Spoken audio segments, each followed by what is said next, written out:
listening to All Chiefed Up. Chiefs Kingdom. We're back. Welcome back to All Chiefed Up. We're back with another live podcast for that ass. It's Thursday night. Steve, it is Thursday. We're about a week away from training camp. Yep, they report next Friday. Right. Next Friday, next Saturday. One of those 2 days they're going to be rolling up in the St. Joseph. And we're going to call it St. Joey. Tell St. Joey. And it's going to be fun. It's going to be a fun time. But tonight, we wanted to take a look at Chiefs rookie wide receiver, first-round pick, Xavier Worthy, and debunk some common misconceptions about the wide receiver, Steve. I think it's going to be a good one. Yeah, I like this idea because, I mean, I've seen a lot of bad things about him already in chat and comments on videos, things like that. Like, a lot of people have a lot of misconceptions about the kid, and we're really going to dive into some of those, whether it be injuries, whatever it might be. So, yeah, man, I'm ready to kick it off. If you want, let's go ahead and let it roll. Appreciate you guys being here. If you don't care, hit the like button for us real quick. Help this get out to more people. And also, if you haven't subscribed yet, hit that subscribe button. Hang out with us more often. And also, real quick, you can become a member. We just did our members-only live stream right before this live stream. And one of those lucky members won a signed Dante Hall jersey. And who was that, Mike? Marvelous Mike. Not me. Not the you. Marvelous Mike, but the other Marvelous Mike won. So, Marvelous Mike, if you're watching, okay, go ahead and email us. Yeah. And the email, allchiefedup@gmail.com. Go over there, email it, and tell us where to ship that bad boy to. That Dante Hall jersey is pretty sick. But let's get rolling, Steve. The number one common misconception about our rookie wide receiver, first-round pick, Mr. Xavier Worthy, Steve, is this. Xavier Worthy is John Ross 2.0. Okay, and look, we may even have been guilty. Did you think when we drafted him, did you have the comparison to John Ross 2.0 or something similar because of his size, speed combination, right? Right. I think John Ross 2.0, it makes sense to say that, but I think that's kind of harsh because John Ross was just a terrible bust. But, like, maybe if you think about, like, Hollywood Brown, we just got him. That's a good comparison in size, you know, frame and speed and everything. Like, is Hollywood Brown what he is right now up to this point before he plays with Patrick Mahomes? Has he been worth what would have been a first-round pick for Xavier Worthy? I don't know. So, I mean, I get the sentiment when people say this, Right. but I think it's kind of harsh. I think that's like worst-case scenario because John Ross just didn't pan out whatsoever. So that's basically saying he's John Ross 2.0 is saying that he will never do anything in the league. Well, so far, you know, John Ross, injuries, this and that, fastest, you know, all that. Devonta Smith is also similar in size. And then last year you seen Tank Dell. He was doing good things in Houston, similar size. But this is what I wanted to bring up. This is Xavier Worthy, and this is his grades in college, 2021, 2022, 2023. You can see back in 2021 as a freshman, Texas relied on him heavily. He played in 13 games, and he played a lot of snaps. He had 62 receptions, which actually got more. That was 3 more than he got in 2022. He actually had more yards as a freshman, and he was only off by like 35, 36 yards from what he got this past season. So he was used a lot early and often. And what I want to say is he had all that going for him since day one. Whereas John Ross, for example, if you look back at him, John Ross didn't do anything till his final season there. He was not a 3-year contributor. He was not a 4-year contributor. He did not do all those things that Xavier Worthy proved to do in the SEC, in the Big 12, Big 10, whatever they were playing in over there, Big 12. He played better competition than what Washington played, being over in the Pac-12, Pac-10, whatever they had at the moment. They switch them up every other 5 minutes. But that's the thing. Like, John Ross kind of come out of nowhere in his final season and went ham. You can see he had 72 catches for 1,060 yards and 16 touchdowns. A lot of touchdowns. But when you look at what Xavier Worthy was able to do over 3 years, he's more consistent. So I do believe that the comparison is a little weak at this point. And we'll talk a little bit about injuries and stuff in a little bit. But as a pure stats category and from a level of competition and what he had to go up against, I do think Xavier Worthy should not be included in the John Ross 2.0. I don't understand that one. I think if you want to start looking at somebody else, let's look at Devonta Smith. Let's look to maybe even Hollywood. Let's look to Tank Dell. But let's not do the John Ross thing anymore, I don't think. I think that's lazy. Well, not only is it lazy, but I think that's like, I think it's a fear. It's like a worst case scenario thing. Like, damn, did we just spend a first round draft pick on another John Ross? I think that's what it is. So it's people that are afraid that he's going to be a complete bust are the ones that say that. Is it fair to Worthy? Not yet. I think he's at least got to get on the field and play some NFL football before you can go that far to say he's another John Ross. Right. Let us know in the chat. Do you guys think he's John Ross 2.0? Do you think that's fair? Do you think it's lazy? I think it's a little bit lazy. I think people just seen the 40 time. I think people see the size comparison. Boom, that's what they hit. And I just don't think so. I think that we got to give Xavier Worthy just a little bit of time. Yeah, for sure. Doug, appreciate the tube ball, my man. He says, hit that like button, please, folks. Appreciate it. It's Doug's birthday, by the way, everybody. So tell Doug happy birthday in the chat. Hope you have a good one. He won him a nice camo ACU hat on the members-only live stream. So happy birthday to Doug. Happy birthday, Doug. Steve, let's just go into number 2. Let's go keep it rolling, baby. Number 2, Worthy drops the ball too much. He had too many drops. That's what everybody says. I was on X today. They're showing him working out with his routes and different things. And well, I mean, you have to go back to rookie camp. He dropped that one pass, and it was all over the internet. Everybody, he drops. Like, he drops too much. He drops too much. So here we go. Let's look at it. Xavier Worthy, he had 5 drops in 2023. He had 5 drops in 2023. That was it. 5 drops, guys. 5 drops. If you go back and look at his drop rate last year in 2023, it was a 6.3% drop rate. That's it. Who was the best wide receiver in all of football as a rookie or in college coming out? It was Marvin Harrison Jr., right? What did Marvin Harrison Jr. Did he have? No, he had 6 drops. He had 1 more. He had 1 more. So the common misconception that he drops more, he had less drops than Marvin Harrison Jr. By the way, Marvin Harrison Jr., higher drop rate. 8.2% drop rate compared to Worthy's 6.3% drop rate. So I don't think you can just say the guy drops the ball too much. Malik Neighbors, let's move on to Malik Neighbors. What did he do? 14 drops in 3 years at LSU. He had 5 last year. That was 1 better. Okay. 1 better than Marvin Harrison Jr. But if I'm not mistaken, that's the same as Xavier Worthy. Yeah, the drop rate was a little bit better for Neighbors, but the 6.3% drop rate for Xavier Worthy is not ideal, Mike. It's like that's not great by any means, but you have to compare to other players. Rashee Rice coming out last year had well over an 8% drop rate because that came up a few times for him, and he did have some drops last season, but I mean overall, Rashee Rice was a hit. Like, that kid balled out. So I don't think that we have to worry too much about drops with Worthy. Still, though, 119 targets. He only dropped 6 balls. Was it 6? No, it was 5. He only dropped 5 balls. Yeah. Neighbors, like I said, Neighbors dropped 5 last year. Yeah. Roma Dunze, great hands, right? He had 3 drops last year. It's a little better, 2 less drops. But he said 14 over 3 or 4 years. That's more where you want to be, like 3 drops, like a 3% drop rate.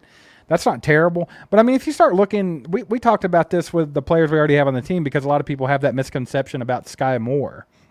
And I think that came from him not being able to catch a punt. But if you look at his drop rate, it was something like 3% or something kind of low in comparison to Rashee Rice, Travis Kelce. All those guys had 7-8% drop rates last year. I think Kelce was around a 6. I can't remember for sure, but either way, I don't think this is going to be a deal. I don't think he's a guy that drops the ball. I don't think he's going to be 6.3% drop rate is not that bad. It's not 2023 Kadarius Toney or 2024 whatever. Was it Javon Baker at like a 13% drop rate? Yeah, his was very high. His was in double digits. So there's that going. And again, people compare him to John Ross. Look, drops is not the end of the world. Yeah, I mean, it's subjective, too. Chief Kelsey makes a good point here. They're like PFF grades. There's a lot of times where they'll consider something a drop that was a terrible pass or a lot of other things. But again, if you're looking for a guy that don't drop the ball, maybe they should have drafted this guy, John Ross. He only had 4 in his entire career. He had 4. So maybe John Ross was the best wide receiver to ever play. And then we've seen how that panned out. So drops in college, drops on PFF, drops percentage, all this. it's kind of a moot point. So when I hear people just say, look, Xavier Worthy's not going to be that good, he drops the ball too much. When people overreacted today, well, who cares how good his routes are? He's going to drop the ball. He don't drop that much. I mean, it really depends on what year it is or how that player is at the time. Because I mean, Kadarius Toney was not known to drop passes. He didn't drop a single pass in his final year at Florida. Right, and he wasn't known to drop passes for this first couple of years in the league. He was known for injuries, but last year he couldn't catch a cold. Yeah, it was insane. So I mean, to base a player's whole NFL career that hasn't even started yet off of a drop rate from college, I think is the only time it gets concerning to me is if like Javon Baker, that was concerning. If you're dropping, 10% plus of your passes, then I think there might be, a little fire where the smoke is. But I mean, 6% I think is common. Right. Yeah, I think so too. So I think to look at it, John Ross, I think that's unfair. Number 2, to say he drops too much, I don't think so. I mean, he's right there with the big name wide receivers at the top of the charts. Right. Whether it was Neighbors or Marvin Harrison or Rome Odunze or whoever it may be, he didn't have overwhelmingly a lot more drops than they did.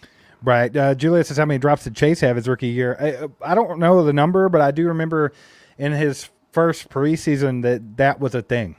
Like, he dropped a lot of balls. Yeah, he dropped a lot in the preseason. The internet blew up. It was just like, dude, this guy's going to be a bust. And it was like a big thing for a while. So, good call there, Julia. Mike, what's number 3? Number 3, I was trying to look for his exact drops, but we'll go ahead and move it on.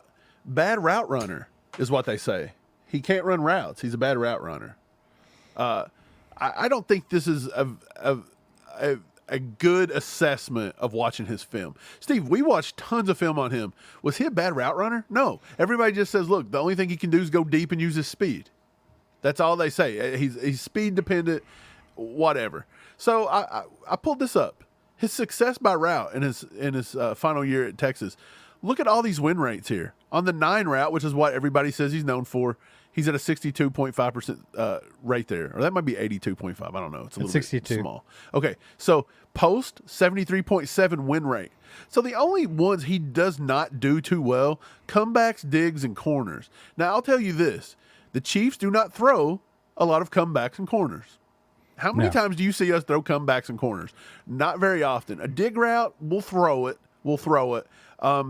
But I don't believe, even that rate is only a 69%. It's not that bad. But look at what he does well, though. Look at all these successful routes. Flat route, screens, slants, curls, posts, nines, outs.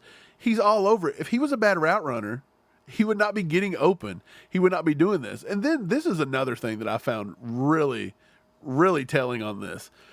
Worthy's rate stands isolated at the top with a wide gap before any other player, talking about bad throws towards him. And that gap has only widened the deeper the target threshold becomes. On targets of 20-plus air yards, Worthy's off-target rate by his quarterback was 42%. He threw 42% of the balls to Xavier Worthy uncatchable, and he still put up those gaudy numbers. Okay, right. No other wide receiver prospect in the entire 2024 class had a rate above 30%. So he finished 12% higher, which means Quinn Ewers, I think is his name, not a very good quarterback, put him in a bad position. So then it says, is he more than a deep threat? We just kind of looked at that. Worthy may be more than just a downfield burner. At Texas, Worthy produced 8.5 yards after the catch per reception on catches that came 10 or fewer yards from the line of scrimmage. For reference, the average among receivers selected in round 1 or 2 over the past 10 years is 6.7 yards. So he's almost 2 yards higher. Worthy's rate was identical to Deebo Samuel's and just ahead of the likes of Zay Flowers, Rondell Moore, Wan'Dale Robinson, and Rashee Rice. So when you look at all the things and you add up every bit of that and look at his route success rates, you look at how he's able to get open, what he's able to do after the catch, how bad the quarterback was throwing him the ball, you cannot look at his college film and come to the conclusion this guy can't run routes. He was wide open and he'd done a lot of good things. He just couldn't get the ball to him. Well, I think you said a little with a lot of words there. I think you could sum it up. Like, you just watch the tape. Like, just do the eye test. The kid is a decent route runner. Also, you have to remember, I don't know how he's going to be using this offense just yet, but you would think with his speed and everything, you can kind of relate it to Tyreek Hill. When Tyreek Hill was here with the Chiefs, Mike, what kind of routes did he run? He ran the 9 route. He ran the corner, he didn't do any corner routes. It was basically mostly post and out routes and stuff like that. And that's all the stuff that Xavier Worthy succeeded in college. So, I mean, that's mainly what he's going to be used for in screen passes. 100%. So, I mean, the like you said, no corner routes. We don't do a whole lot of digs and comebacks either. Maybe more digs and comeback and corner routes. We'll do more digs and comebacks, for sure. Yeah, the comebacks and corner routes we don't do a whole lot of. But I think what he does on tape, he did it well. I'll tell you the one knock I had with these guys, and I've said it a few times, and it went for all the Texas guys. Yeah, they run great routes. A.D. Mitchell, I thought, ran good routes too, and so did Jatavion Sanders. But a lot of times when they knew the ball wasn't coming their way, they didn't run a route, or they were lazy.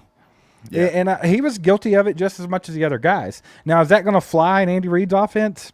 Absolutely not. Well, so I think the coaching staff come out and told them that they wanted those 3 guys to be on the field a lot, so they told them to dog the routes. That's what was said, and that's what they've all stuck by. Well, you could tell on the tape, I'll tell you that. Well, the coaches, I mean, that's a coach's fault, right? Obviously, the coaches didn't care. The coach wouldn't have let them play. I'm just saying that's what I saw. So I don't know the back end of that. I wasn't in the locker room, but that's what I saw on tape. Right. Well, number 4 on the list, he's always injured. Look, this could be a thing, and look, he's missed some time with his hamstring already, okay? But I think it's a fraudulent claim to this point. I think Andy and everybody's already said that to date, if there were games, he would have been playing. So this has all been purely precautionary. When you look back at what he done in, this is his Xavier Worthy injury guide. So college. This was everything he did from DraftSharks.com. So if you look back at this, they're saying that his chance of injury in 2024 is only about 37%, that he'll miss at least 2 quarters. I mean, that's not much, right? Chance of injury per game, only 2.7%. They're projecting him to miss less than 1 game this year, okay? He's only had injury to a hand. He had a hamstring pull, and that, again, is with the OTAs. So OTAs, he hadn't had anything to that. In college, again, not this past season, but the year before, he broke his hand. So he actually broke his hand, broke his finger. He had a finger fracture. So he played an entire, and that goes back into the drops, Steve. We talked about this before. This goes back into the drops. People said he dropped the ball too much 2 years ago. The dude was playing with broken fingers, broken hand, whatever it was. And he's out there playing. He's not worried about padding snaps. He's out there for the team to get the dub. And he's doing a good job. If you actually look, I don't think he missed an entire game. I don't think he's missed any games. He's definitely shown toughness in his college career. He don't care to play through injury, and that'll help him in the NFL if they will allow it.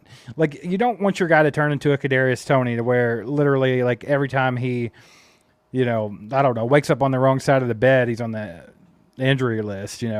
We don't need him missing time for that. But he's proven that he'll play through injury as much as the team will allow. And also, I think a lot of it's speculation, Mike. The first thing people want to do is be like, well, he's 160 pounds. He's tiny. He's small. When he gets hit, he's going to get injured a lot. And that's fair if you have that assessment because it makes sense, right? But at the same time, like, it's all speculation. Like, you're literally guessing that he's not going to be able to take a hit if he gets hit. You're guessing a lot there. So it's just kind of throwing it out there. I think that he's going to be just fine. I'm not worried about injuries with him. Like I said, as long as he's not, getting nitpicked at like Kadarius Toney to where he's missing a lot of time over a lot of little sissy injuries, then I'm not worried about it. Yeah, I mean, we got to see what this hamstring looks like going through. Will it be something that lingers into camp? Will it not? Who knows? But so far, they have said that this has all been purely precautionary. So moving on, last one, slot receiver only. That's what everybody said. And look, I think when he come out, we kind of said even maybe too a little bit like another slot receiver. Come on, this is all Brett Veach and them are taking. But when you kind of go back and you look at some of the stuff he did in Texas, if you look across the board, if you see slot snaps, 117 in 2021, 92 in 2022, and in 2023, 196. But look, he went out wide double, almost 3 times as much in 2021, 3 to 4 times as much in 2022, and in 2023, double. So, yeah, he did play more slot snaps in his final season at Texas. So when you were watching that 1, 2, 3 games that people would scout on, yeah, you could say he probably played a lot of slot. But he's very capable of lining up out there. Now, again, this is percentage-wise and everything, so I look at it and I say, look, if he can go against good competition and line up outside. They played some good teams last year. They played K-State. They played Iowa State. He was going up against TJ Tampa a few times. He had a lot of good matchups last year, and he was winning stuff on the outside. So he can win on the outside. And I know that people say, hey, he's a little guy. It's just not something that's going to translate to the NFL. I want to see it because I think he may be able to use his quickness, his long speed, and everything to be able to, once he can figure out ways to beat man-to-man coverage and beat that bump and run, that people will try. Don't get me wrong. They're going to try to bully him. But I think he's going to figure out ways to do it, and his route running is going to get more savvy. His release packages are pretty good when I watch those on film. So he does well, and like with his stems, he paces everything really well. So I think he's going to be fine. I don't see just a slot receiver anymore. The more I watch, I think he could actually line up and be a guy on the edge, kind of like Hollywood Brown's turned out to be. Well, I think that he'll get exposed fast in Andy Reid offense if he's just a slot receiver. We've seen that with Sky Moore. They're not going to let him just be the slot receiver. That's what I'm saying. Andy doesn't do that. Sky Moore, I feel like, has been fell victim to that. I feel like Sky Moore is basically a slot receiver, and he's not used as one. They've rarely used him in the slot, and that's what he is. So what I'm saying with Worthy, if he actually is just a slot receiver and he's not good on the outside, you're going to find out quick. So we'll see how that plays out. But I think you're right, Mike. I think his route tree, his speed, and then, of course, a lot of the pacing and spacing and things like that are going to come along with experience, and I think he's going to be around a good group of guys to learn that kind of stuff. I think the only real receiver I thought coming out of the draft that was just phenomenal route runner, that already had the pacing down, already knew where to get the soft spots in the field and zones and things like that, that was Ladd McConkey. And we didn't get that guy. He went to the Chargers, so we'll get to see a heavy dose of that guy. But I think that Xavier Worthy was not far behind. So no, there were two just route runner specialists in that draft, and it was Ladd McConkey, it was Ricky Pearsall out of Florida. Those two were the best route runners in that whole draft. I thought Xavier Worthy wasn't that far behind, in my opinion. Like, the more and more I watch, I don't think. Am I watching it maybe with a little bit of Chiefs rose-colored glasses? I don't think so. I'm trying to take that out, and I went back and watched some more film and some more tape and things, and honestly see a decent wide receiver. And I started going back and I started listening now that the draft season's over. I started going back and listening to some of like Mel Kiper and different other guys that do this scouting and see what they said. And look, Mel Kiper was a Xavier Worthy homer this entire draft. Like, he was talking that he there was a lot of them. There was a lot of them. Yeah, he was saying he was a top 20 pick by far. He thought it was a steal where we got him. He thought he was a tough player. He didn't think he was a deep ball, just a one-trick pony. Mel Kiper loved this kid. Now, look, Mel Kiper's been wrong about a lot, but Mel Kiper's been around the block. If you've been around the block for 30 and 40 years, you've been wrong about a lot of stuff. But you've also been right about a lot of stuff, or you wouldn't be where you are. But, yeah, going back and listening to those guys, I thought it was kind of interesting that Mel and everybody was kind of saying some of the same stuff that we come to the conclusions with. And so, looking back on it, I had to go back and watch more Xavier Worthy film, and I feel like the more and more I've watched, I actually like him as just a wide receiver, not just a gadget guy, not just a guy that Andy and Brett Veach fell in love with because of his fast and his size. You know what I'm saying? That's what people tend to think Veach and Reed do, and they do that a lot. They do. But I think this kid's – I think he's good. I think it's something that we're going to be able to see, and even coming up the 2-3 spots we had to come up and give away some stuff just to get him, I think they felt comfortable getting him in this offense because you're not guaranteed to have Hollywood Brown long term. You're just not. And I think at his ceiling, he could be Hollywood Brown or better. Right, and I think you also have to trust the Chiefs organization, Andy, his coach, his staff, Brett Veach, his staff. I think the way they evaluate players, they've been really good the last few years in the draft, and the last guy that they traded up for in the first round panned out phenomenally with Trent McDuffie. So if they felt that they could, use the draft capital, trade up to get this guy, I think they see something more than just a fast kid. So I think that we can all be hopeful about that. But let's go ahead and get to the chat, Mike. See what they got to say. Let's do it.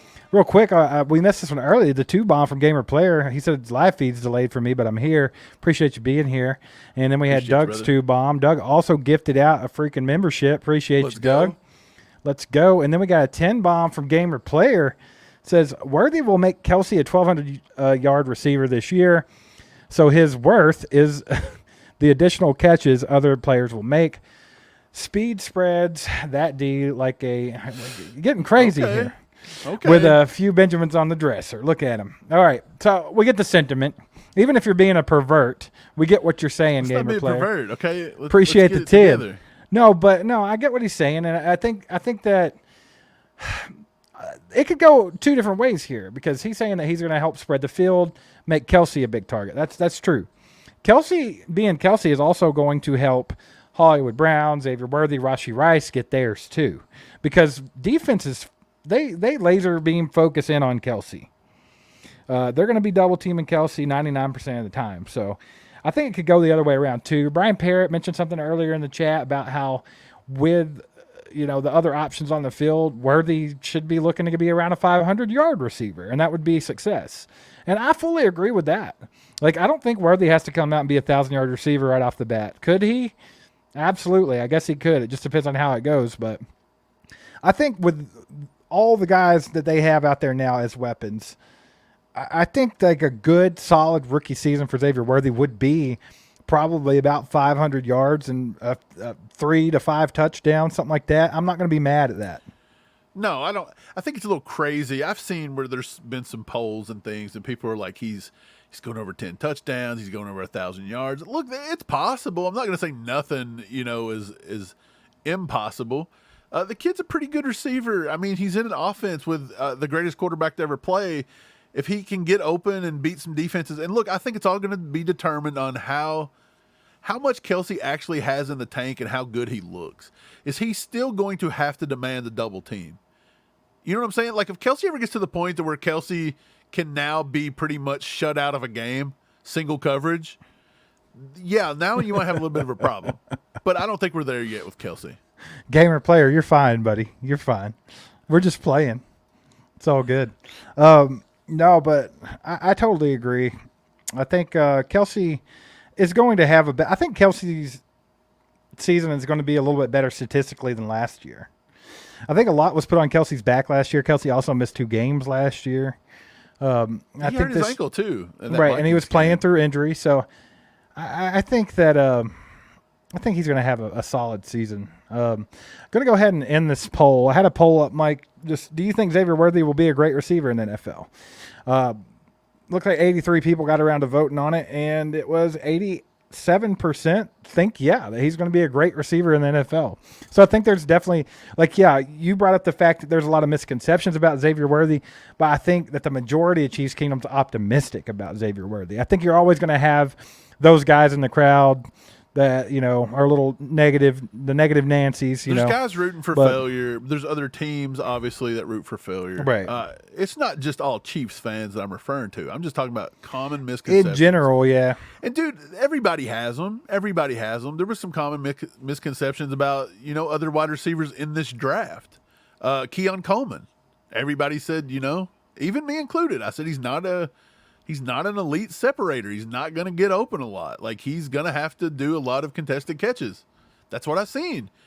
Can he defy that? You know what I mean? Will he be able to defy that? Does he have to? I don't know if he has to. He could just go into the league and play bully ball. I mean, so you never know. Right. It'll be interesting to see how it all plays out. I do think the offense is going to be a lot more fun this year. I will say that. Because it was so stagnant last year. Like I said earlier, it was frustrating to watch at times.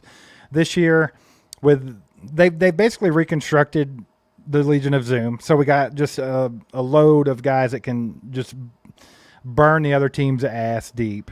So that's going to stretch the field. I think that's going to help Kelsey. Like I said, I think he's going to be a little more free this year as opposed to just – I feel like Kelsey carried the bulk of the load last year with a bum ankle.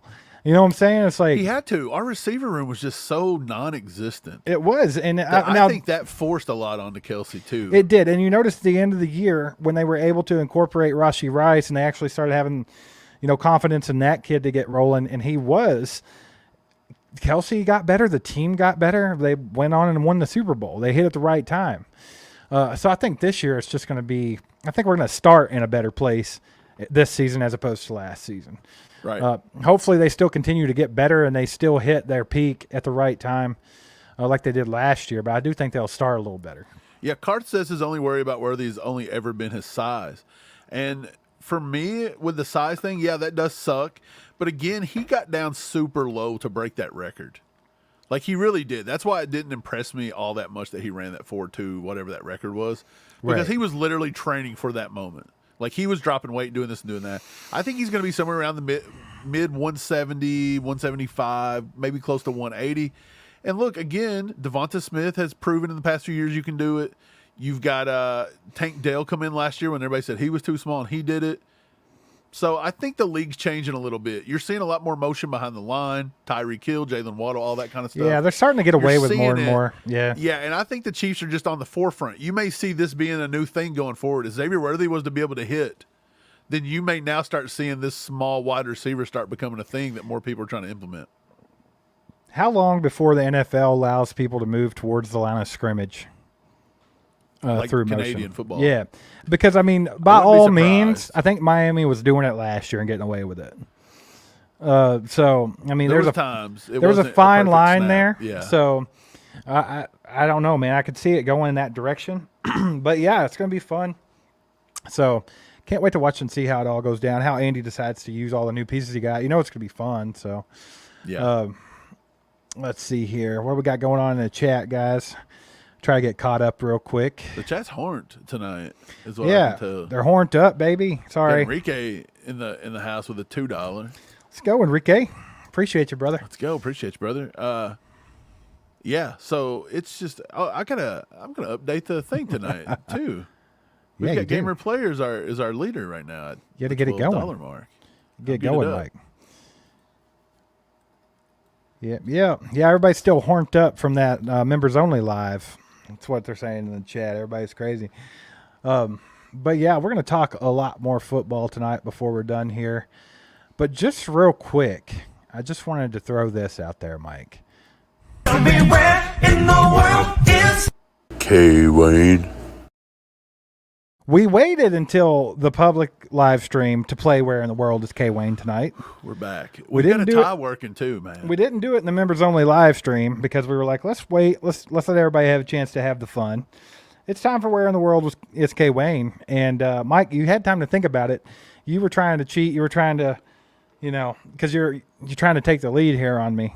It's 1-1. So what are we going with? So last time KWayne was, where was he? He was back in Cleveland somewhere. Ohio, yeah. Right? Yeah.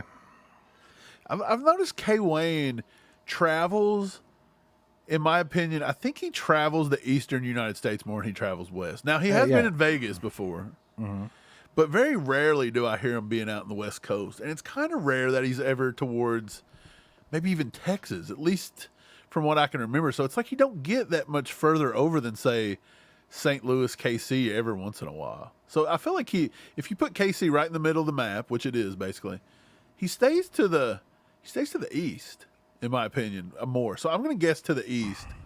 You are thinking way too hard about this. Just pick somewhere, man. And I'm going. You shut up. And I'm going. Good grief. I'm going. Where am I going today? I'm going to take a wild town. I'm going to say Indianapolis, Indiana. I'm going to go. Indy. And I kind of wanted to go with more towards the Fort Wayne area, just because KWayne, Fort Wayne. But I'll go with. I'm going to stick in the same area. I'm going to say he's somewhere in Illinois, Indiana, just for the fact that it's kind of right in the daggone middle. I'm going to say Gary, Indiana. That's kind of where I was wanting to go with it, right? It was like right in that close region. to Chicago. So let's go there. So that's what I got. I'll say Gary. You say Indianapolis. We're Which means very, we're very close. close. We're very close to the same. So let's see who wins this bad boy. Where you at, KWayne? Let us know. Wait for it. The people are waiting. The people are So waiting. if Gay, I called him KWayne. If KWayne, sorry, if KWayne is anywhere in Pennsylvania or over, I'm gonna have this one. If he's closer towards Chicago, I or see over, what you you're did. gonna You get played it. you played the prices right on me, maybe. But I did you go got second. It right though. Yeah, I went second, so it's okay. Where you at, KWayne? KWayne's driving. He's DC, in DC won. Dang it. I got it. I think I got it. You did. So I'm back up 2-1 here. Look, that's a happy time right now. Round of applause. Man. Round of applause. DC. Fine, whatever. I feel like you've been cheating lately. DC, what do you I actually got a KWayne tracker on my phone. He does. I know exactly where he's at all times. All right, let's go back to the football. We got a freaking 5-bomb from Flip. What's up, Flip? Good to see you, buddy. What's up, Flip? He says, what's going to be the hottest take once preseason starts? KT catching a ball or the fact that LRZ runs funny? So I was talking about LRZ running today. I was talking to another football fan, Cowboys fan. So I don't know if we can call him a football fan, but No, that's just yeah, we were talking. He expressed interest in the rugby guy. Like, hey, what's up with that? And I'm like, this kid just has a ton of speed, a ton of athletic ability. He's got to learn the whole game, but like they're hopeful that he can, be a valuable piece because they clocked him at 24 miles an hour in a rugby game. The kid can run.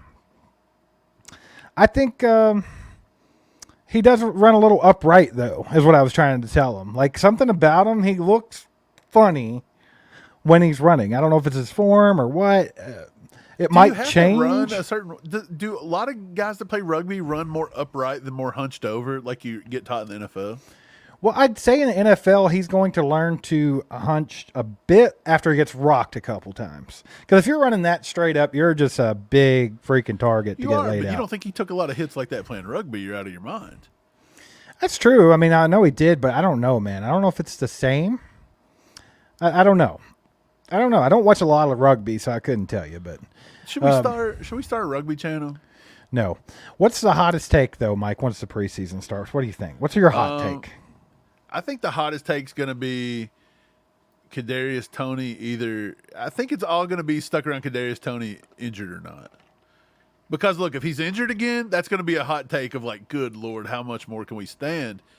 And then if he is injured, it's going to be, is he going to get cut?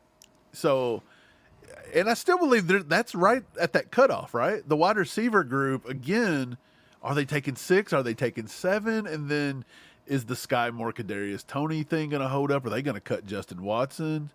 Are you going to keep Justin Watson and Mecole Hardman? Like, what can they possibly do here? I think the wide receiver is still going to be the intriguing positions battle. Here's my hot take. You might say it's a cop-out, but I honestly think it's a hot take when I look through what Chiefs Kingdom has to say about it and their opinions. But my hot take is that Sky Moore and Kadarius Toney will make the 53-man roster. I think they're both going to make the team. Right. So it's going to again. If Kadarius Toney was to be injured, do you think he makes the team if he's injured again? Like you say, no. I think if it's a significant injury, I think they go ahead and they're just like, why? But like, we'll just say healthy. I think they're both going to make the team. I think that people like Nico could get left out, and that's going to ruffle people's feathers a little. Yeah, I do think that's how it's going to go. I really do. Do you think more people are rooting for Nico Remigio or more people rooting for LRZ? I think it's pretty equal. I think they're both kind of going to be camp darlings, both of them. A lot of people on Carson Steele got too. A better chance of making the team. I do too for special teams abilities. I really do. Now, Nico has those too because Dave Tope said he was the best kick returner they had at the moment. He said they were kind of fighting it out a little bit. And then he mentioned Mecole Hardman. I don't know. Now, that's another that could be a hot take too. Either way you go with it. What do you think is going to happen with Mecole Hardman? Because I'm almost under the impression I bet you he makes the squad too. Well, I feel like we didn't need to re-sign him. No. That's what I felt like. I felt like Brett Veach re-signed him for a reason, and it was either to complicate things for Andy Reid or it was just because they want him back. It's familiarity. It's comfort. Like he already knows everything. Like he did have some productive seasons 3 years ago. He's not the guy that you're going to turn to if Rashee Rice were to be suspended. Yeah, Jeremiah, I didn't mean to leave out Crocky Jazz. Actually going to say that, but he's the other camp darling too. I think it's between those three. Right. But yeah, Mecole Hardman is not the guy that's going to replace Rashee Rice if he does get suspended. So what was the point of bringing in Mecole Hardman when you kind of drafted in the first round Xavier Worthy, who's going to do that? You picked up Hollywood Brown, who's pretty much going to do that. You've got Kadarius Toney, which pretty much does that. Like, what was the point of the Mecole Hardman thing if you were just going to bring him in to cut him? Which is why I kind of believe they're going to. I think it's safety, like a security blanket, like a safety net. Is he in here to replace? Is he in here to push and replace Justin Watson? It changes. Is that it? No, is it I those two honestly, battling? I don't. I think it heightens your floor. I think when you pick like 6 receivers or 7 receivers, whatever it might be, I think if you know where Mecole Hardman is, you know what you have with Mecole Hardman. It's a guy that started hot in the league, but he never really panned out. He's not been that great the last couple of years. Okay, so what's Mecole Hardman right now? Out of all our receivers, what do you rank him? One being the best. And I think that he falls right at the bubble. He's right at the bubble, but I feel like if he's on the roster, whether he hits 6 or 7, whatever they decide to take, and he makes the roster, I think he's the floor. I think that's kind of what he was put back in here to be. Do you take Mecole Hardman at number 6? Let's just say he's number 6. I don't know who's above him or who's below him, whatever, but I know who's below him. Let's say they take him at number 6, or at least your battle is him and Nico Remigio. Do you want to take the new blood with Nico and see what you got, or do you want to go right back to the Mecole Hardman well? Me personally, I absolutely, without a shadow of a doubt, if he battles just as hard in camp and it's actually a decision they need to make, I'm going Nico Remigio all day. But what do you think they do? I don't know. I have no idea. But I think they'd take Mecole Hardman. I think even from their perspective, I think they know what they have with Mecole Hardman. I think they all know that, he is what he is. With Nico, I think it gives you a little bit of hope. Like, man, this guy could be something. Like, does anyone still have that with Mecole Hardman? Does anyone out there think Mecole Hardman's going to be any better than he's been already? There's a few people that believe Mecole Hardman is great. I get that, but do you think he's going to get any better? Do you think, or have we seen what Mecole Hardman is? Mecole Hardman is what he is. Exactly. That's what I'm saying. So I think Richie with the younger says yes guys, or no, do you think they're going to extend Hollywood mid-season? It depends on how he plays. Now, if it fits in, seamlessly, I don't think Hollywood would do it mid-season. I don't either. Wants to hit the market. I think so too. I think there's definitely a chance that they could sign him to a longer-term deal at the end of the season, but I don't think it'll be mid-season, Richie. I think that's probably coming from him. Receivers are getting ready to hit a bubble.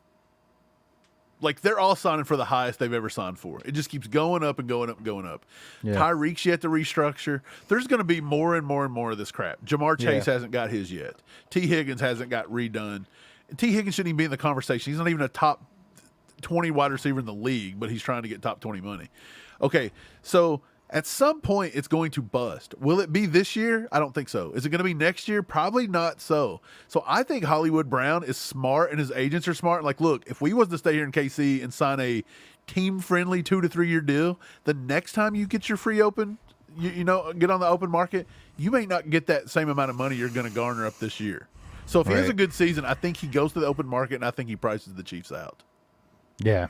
Sadly. Well, the thing about it is, with him, it really depends on 1 year out of him and let's win another one. Well, it depends on what happens there. But going back to the Mecole Hardman thing real quick. Flip says Hardman's boat sailed 2 years ago, and I agree with that. But you say they brought back Mecole Hardman for a reason, and you think it could go either way. Now, a lot of people would say they signed him, they're not going to cut him. Like, they brought him back because they want him on the team. Right. He knows the offense, this and that. But for those people, I would throw out there the fact that they let him walk once.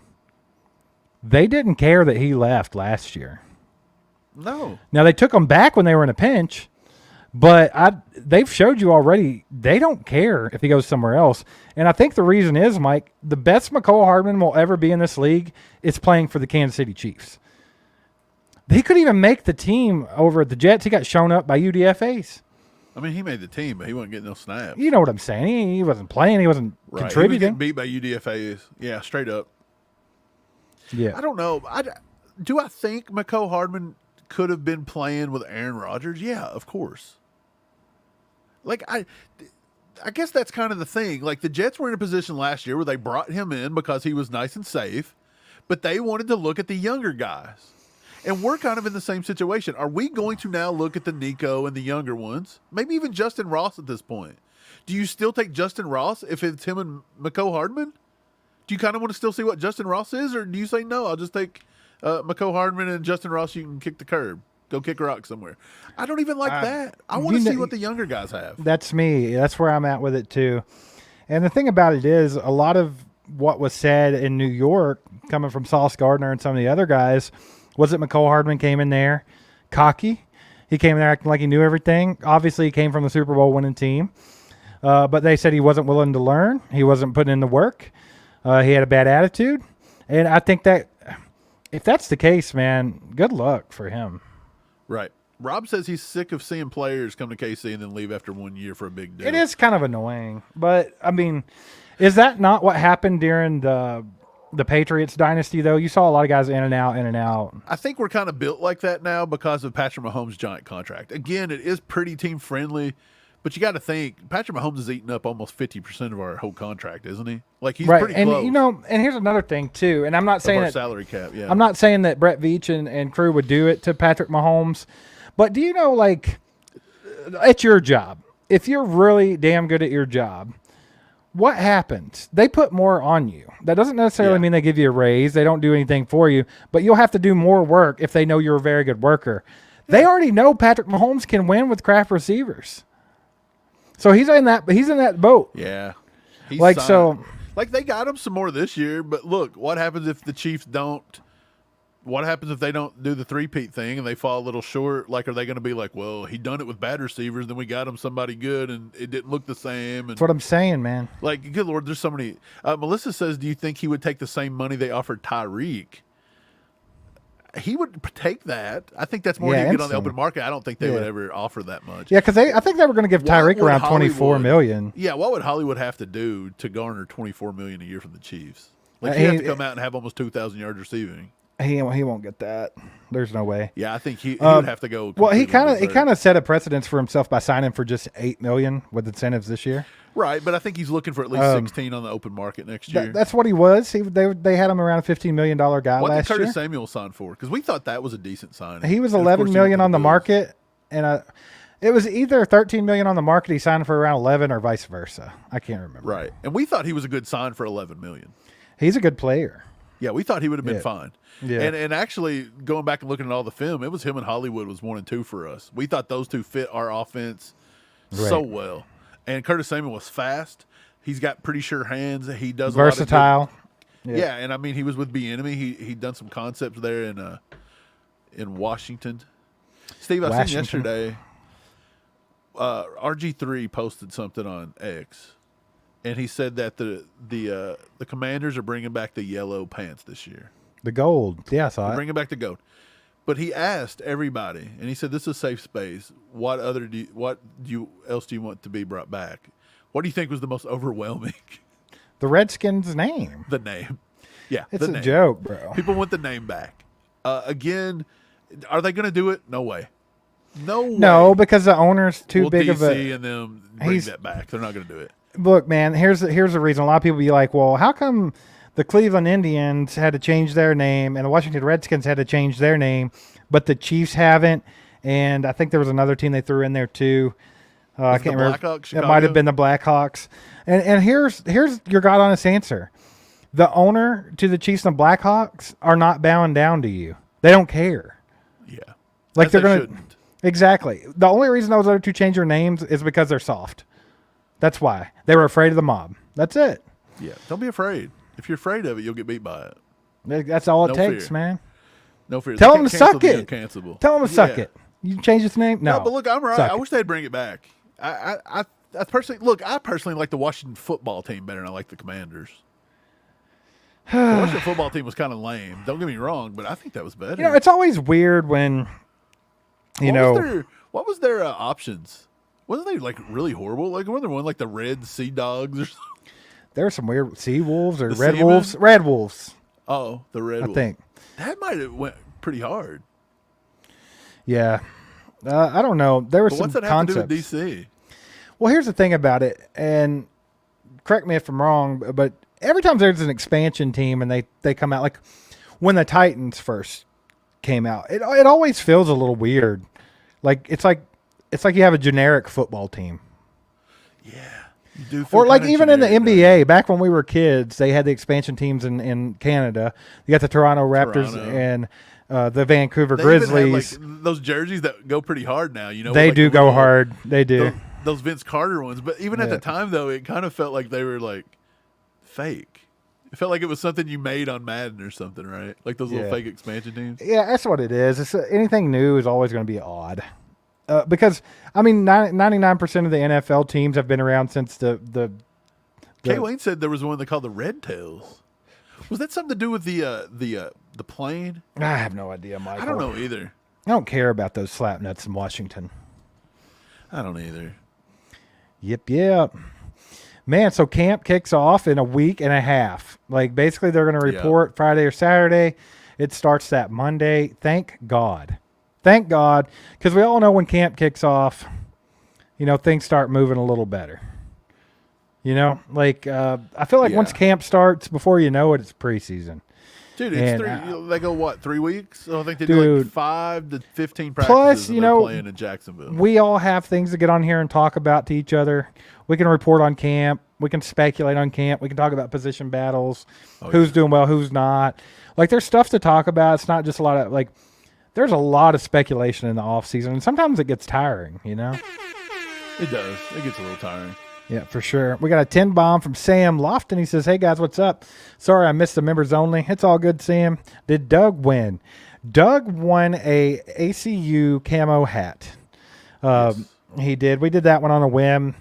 That wasn't the main drawing. The actual drawing, or the Will of Death, I should say, was for a signed Dante Hall jersey. Marvelous Mike won that bad boy. So, once again, if you see this, Marvelous Mike, you need to email us, allchiefedup@gmail.com.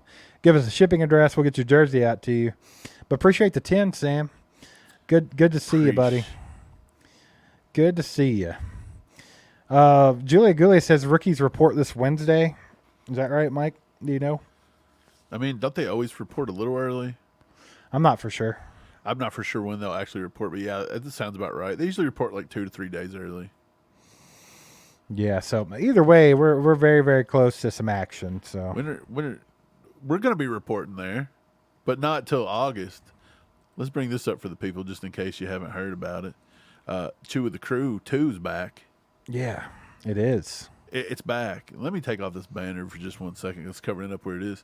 August 7th, 7 to 9 p.m. We're going to be there at Zarda in Blue Springs. By the way, it's free to show up. It's free. You don't even got to eat. You can eat if you want. Go through the line and get yourself some barbecue at Zarda. I don't care. But, I mean, you can just come sit and talk to people. You ain't got to do nothing. Get you a drink, whatever you want to do. Yeah, I don't think Zarda is going to kick you out for just coming and sitting. So, yeah, just come there, hang out. We're thinking about putting together some stuff. We're going to have posters there. We'll sign them and hand them out. We had one last year, but I think we're going to do a couple designs this year. And then, yeah, it's going to be a good time. We're thinking about doing some stuff. Yeah. And then also the night before, we're thinking about doing something up a little north of St. Joey's. Melissa's in here right now, so yeah, Melissa, we're definitely still talking about that. Yeah. Give us like maybe by Monday we can give you like a for sure what's going on with that. Yeah, we got to wrap up a lot of stuff this weekend, to be honest. Like, we've got to figure out design. But yeah, I think she said her stuff. family's bar is in Kingdom City. I think is where she said it's at. It's not Kingdom City. I think it's just called King Right? City. No, I don't know. I think you're just a kingdom-loving fool. Oh, Melissa, you're here. It's King City. Tell us who's right and who's wrong, because I feel like Mike's wrong. If Mike's right, you call me wrong about everything, and then I always turn out to be correct.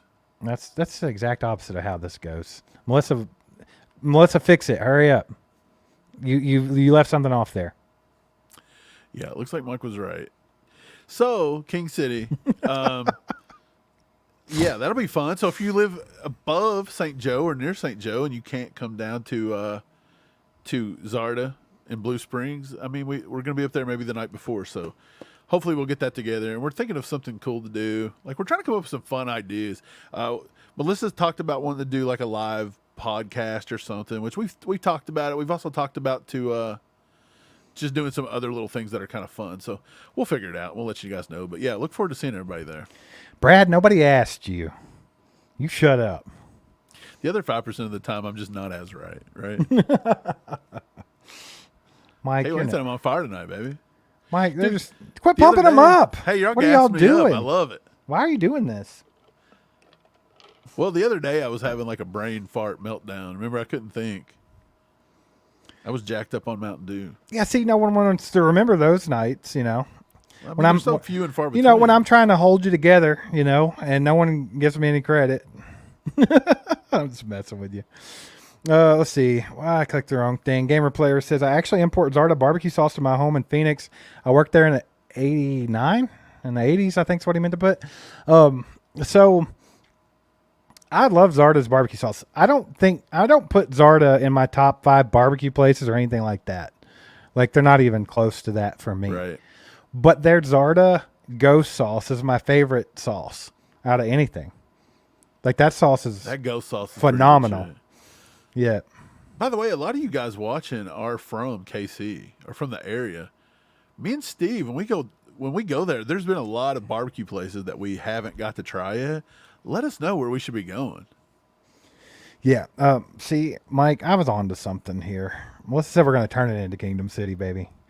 So I'm just going to, okay, so don't mind if when I leave town that when you see the sign that says welcome to King City, that there's just a white spray painted DOM on the end of it. It wasn't me. Julia says Char Bar is good. We've had Char Bar, Julia. It's not bad. I want to try it again, though. I do want to give it another shot. What are you laughing about? Char Bar. Yeah, I think the first time we tried Char Bar, we went on a weird night. Like, they were out of a lot of stuff, and it was just kind of odd. Nah, I don't know. I got burnt ends from there. They were good, but, you know. Pops didn't even get burnt ends. Pops got some kind of chicken meal. Dude, I tell you what. Like, I don't know why you said chicken. I don't know if he got chicken. He might have. But, Stroud's. We went to Stroud's last time. We had to have a little bit of a barbecue break. But did you know actually, Steve, that was 2 years ago. Can you believe that? So, did you know that they actually said that they've listed off the 3 best fried chicken places close to Kansas City, and Stroud's wasn't even in the top 3. I felt like that was blasphemy. Maybe it's not. Maybe you got to go try them out. I mean, I don't know how it could get a whole lot better. It's just fried chicken, and it was good. I mean, it was good. KWayne says you got to go to Arthur Bryant's. We've been to Arthur Bryant's. We like it. Yeah, I've been definitely. 3 times. I think Steve's been once. I've been once. I think you've only got to go once. Twice. Maybe twice. Yeah, twice. But Arthur Bryant's, I like Arthur Bryant's a lot. I also like Gates a lot. But like those are your OGs, right? Like those are given.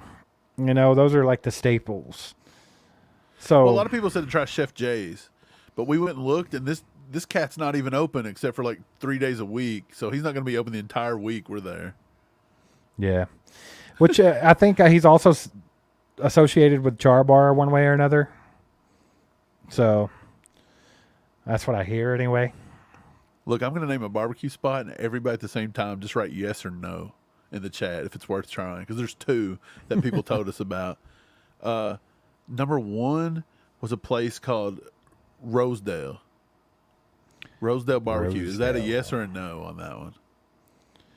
Gary Holland, you're correct, sir. Jack Stacks and Q39 are both delicious. Brad, we wanted to try LC's. We went and the line was too long and we were in a hurry. We had to go. Brad said Woodyard too. Woodyard is also the second one I was going to name. Woodyard. And then Danny Edwards. Somebody said to try Danny Edwards. I see. Are those good? There's a few that says Rosedale's good. Yeah, I see a lot of yeses, and Gamer Player says it's good stuff too. Well, I guess that's one we could try. Yeah. We'll try them out. Last time we tried one called Blind Box. Have you guys ever went to that one? Like, let us know what you thought about Blind Box. I wasn't the biggest fan. Like, it was my least favorite. It wasn't the greatest thing Mike ever, liked it more than me, but they had good sauce. They had like a sauce bar I enjoyed. Their sauce was very, very sweet, which I know a lot of Kansas City barbecue sauces are. Is sweet, but it was like a little more than they had a lot of Mike. They had a lot of molasses for that ass. Molasses for them asses. Stephen James, member for 10 months. He says the money sign next to the chat bar keeps flashing. Okay, Thinking the boys need a donation blitz. Y'all in support. Is it really flashing at you? It's flashing at everybody. No, it's not. YouTube's like, hey, we want to take a cut of this. You hurry up. Is it really? Horatio says, I love that name. Gus's and Lee's Summit. They got good barbecue, huh? I've never heard of Gus's. We'll have to make a note of that. Chico, are you saying Holy Smoke, or is there like a barbecue joint named Holy Smoke? There's a barbecue joint named Holy Smoke, I believe. That's kind of cool. I like the name. Brad said he's never heard of Blind Box. We hadn't either. We just were over. It was over on the Kansas side, wasn't it? Near Legends. I think so. Sam Lofton with the freaking 5 bombs says, let's freaking go, ACU crew. Love you guys. What's the Chiefs looking to do with the extra cap space? Mike, what do they got? 12, 13 million? They've got somewhere between 12 and 15. I can't remember it right off the top of my head. I think they're waiting to see maybe some crazy like camp cuts or something, right? Like that's what I would think. And then they may use it to start getting a jump start on some contract extensions. You got Trey Smith, Creed Humphrey, Nick Bolton. You've got all that you can start messing with. So I think that's what they need to. I think they need to do that. I would like to see Nick Bolton extended before the season's over. Go ahead and keep that cat around. I think he's a very important piece of our defense. Right. Doug says, "What Nightbot is naming winners to stuff? Nightbot's drunk. Like, is he really? I think if you just hit exclamation winner, Nightbot just picks somebody out of our chat. Oh yeah, I saw somebody doing that earlier. Win. So yeah, we wasn't giving away nothing. People was just like trolling. That sounds like something KWayne would do. KWayne, that's kind of funny, actually. It is funny. I mean, you can keep hitting that, and then whoever gets it, you're a winner. Winner. Winner. Brian Williams says Q69. That's what they should be calling it, baby. Steve-O with the 10 bombs says rock on, flashing indeed. That's hilarious. The little YouTube money button's doing Lord's work right now. It's like, help these bad boys out. Appreciate Mike, it. we also appreciate the 10 bombs, Steve-O. Yeah, Steve-O. Appreciate that, brother. And then Brenda Pike with the 1 gifted membership. Appreciate you, Brenda. That's awesome.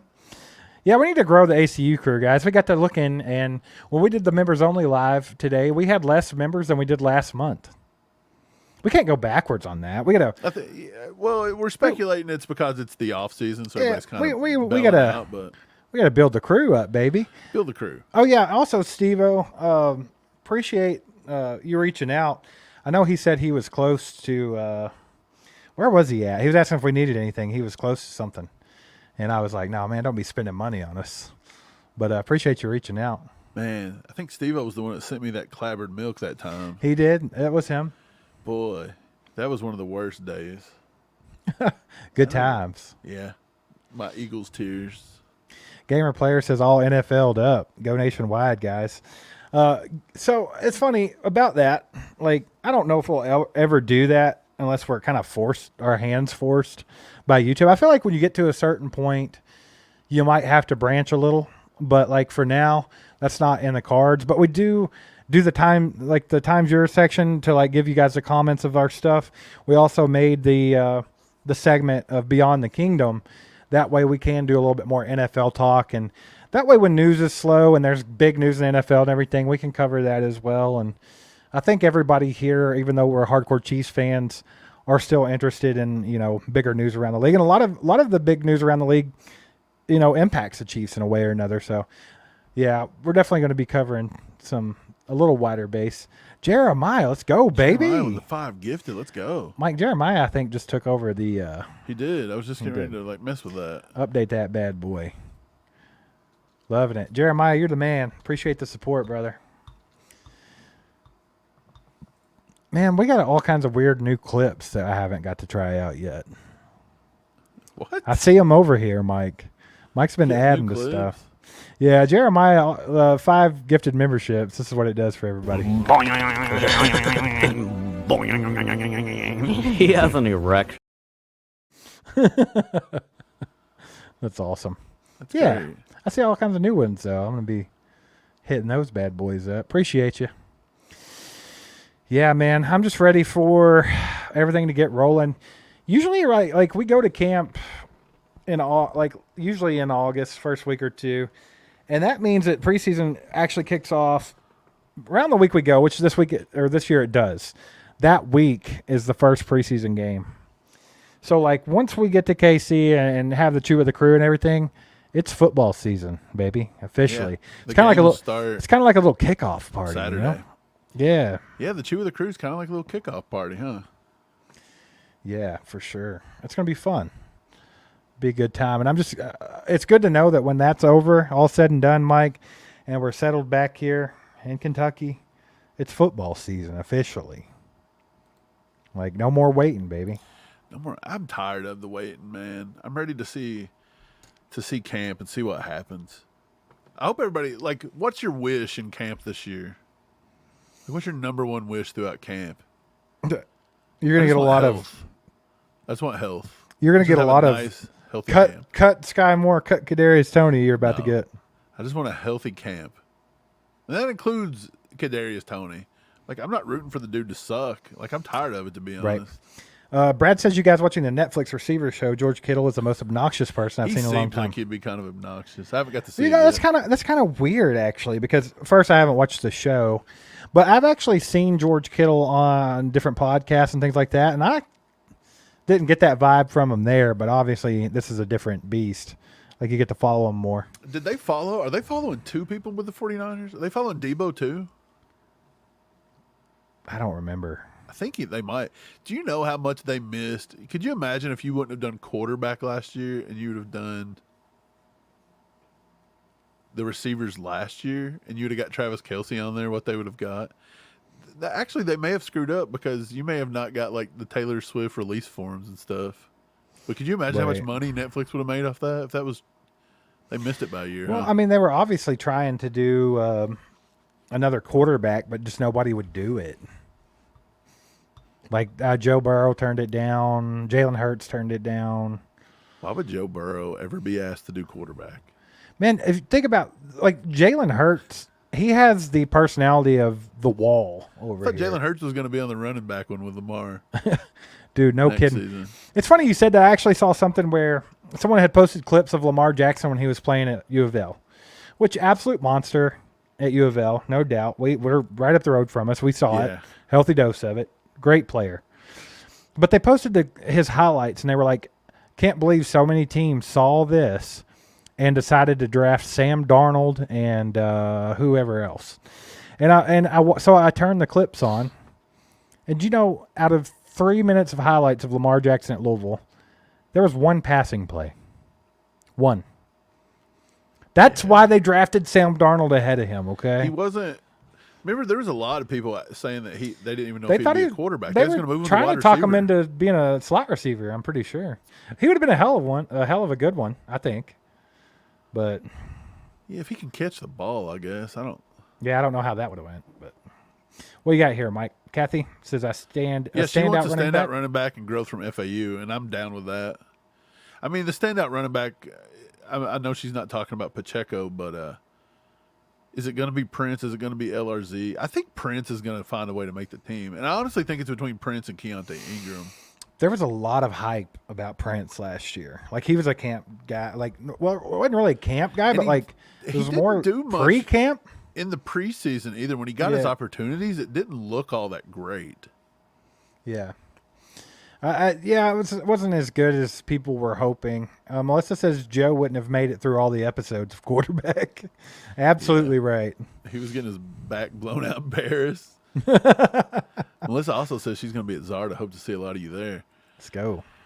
Yeah, all you guys come out. Let's have some fun. It'll be a good time. Last year we had a lot of people show up. We had Brian Parrott was there. KWayne. That's all that matters. Just Brian Parrott and KWayne were there. No, we had a lot. Shane showed up. Jay showed up from Iowa. Yeah. Dude, I can't even remember off the top of my head. So many people. Casey. Remember Casey showed up, the lawnmower guy. No, it was a different one. Oh, was it the different one? Okay, yeah, you're right. Yeah. The zombie mower? I thought it was him. I don't think it was him. He said it was a different one. That's funny. Doug asked a question here. He says, Jared Wiley with Noah Gray being on contract year is going to be really good too. I think so. I think Noah Gray should have his best year. I think they might give him a little more opportunities this year. But, I mean, it's kind of hard for either of those two guys to shine with Travis Kelce.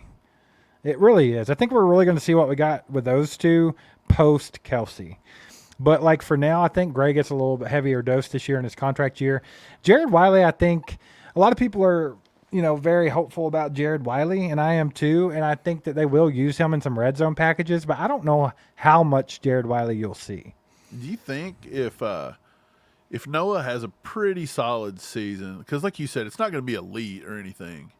If it is elite, then that means something happened with Kelsey, and we definitely don't want that. So Right. I think it's going to be right there with what he had last year, maybe a little bit better. But do you think they would re-sign him and pair him with Jared Wiley and let that be the 1-2 punch going forward after Kelsey, if Kelsey bails out in 2 years? Or do you think they go ahead and let Noah Gray kind of walk and just let it be Wiley's show? I don't know. It's really hard to tell because with Noah Gray, you've seen flashes of what that kid can do. I do think that he's got potential to be a really good tight end. Yeah. And now you have Jared Wiley in the mix as well. But like you said, it's kind of the timing. Like Noah Gray might be the odd man out because of the way things are timing out. But we'll see. I think it really depends on what they're able to do with them this year. I think you will see more Noah Gray this year than you have previously. I do think that. And that's what made me think, like, how much will we actually see of Jared Wiley in his rookie season? But I think it's almost impossible not to use a big body like that in the red zone. Like, I mean, 6'8", catches everything. Like, the guy's a monster. So, Right. I mean, I think you will see him out there. Sam said, where's KWayne? He's in D.C. He's in D.C., baby. I hit the wrong button, but that's okay. It's okay. Brian Williams with the 10 bomb. Appreciate Let's you, go. Brian. Let's go, baby. Appreciate you, brother. Gary, we're doing great, by the sorry. way. Nikki just asked where Cobra Kai was. That's a good question. He's probably enjoying the summer. Yeah, Gary, I was going to say we're doing good, and I agree. I think that this could be Mahomes' best year yet. Like, it's going to be hard for him to top that, like, second year start when he just went ape. Like, he went insane, dude. Yeah. Like, I think he had 5,050, right? Was that his second year? He Starting? went ham, dude. I don't remember. Yeah, But it so was a lot. I think you could see similar statistics this year, though, for sure. I think overall, like, since the beginning, even with Tyreek Hill on the team, I think this might be the most, like, I guess the most weapons he's had on the offense at the same time. Yeah. Steve Julia says she's worried about Kelsey. I also see Gamer Player said he feels he's distracted. Do you think Kelsey's distracted? Do you think the whole offseason stuff Julia really gonna says catch she's up? the one person not worried about Oh, him. okay. Is Kelsey. Gotcha. Yeah. But Gamer Player did say that he felt he was distracted. Do you feel like the whole off-season shenanigans, and it's really not anything, just him having a celebrity girlfriend now. Look, I mean, I'll he's tell the biggest pop star in the world. So, and watch out. By the way, I was told that if you ever mention the name Taylor Swift, you're just a bandwagon Chief fan. So Taylor Swift. some people No, are but super sensitive about that. so I think two things can be true here because I will 110% agree that Kelsey's distracted. I think he was He's last got a lot year. going on, man. Yeah, Dude, Kelsey is right. Like, and I'm not downing him for this because do what you will. It's your life. That's what you want to do. But Kelsey, I feel like, wants to be a celebrity. Like, he's all about the spotlight. He wants to be famous out there everywhere. I think that's Kelsey's goal. I think he says he wants to get into acting. He's on everything. I mean, even from the beginning, Mike, he was doing reality shows. Kelsey wants that celebrity status. Sure. So I do think he's distracted. But the good thing about it is he's Travis Kelce. He's the best damn tight end to ever play football. So it doesn't bother him. He still produces. Now, could he be a hair better if he was more focused? Probably. But I don't. Maybe. But, like, I don't think it affects his game. Like, I think he's distracted and he's all caught up in it. But he's still going to produce. He's still going to put in the work he needs to put in. Right. I think when the time comes to play those big games like postseason, or even like if we had some major regular season games that were winning implications, I have no doubt that Kelsey's just not going to be there because he's distracted. I think Kelsey's very good at laser focusing in when he needs to.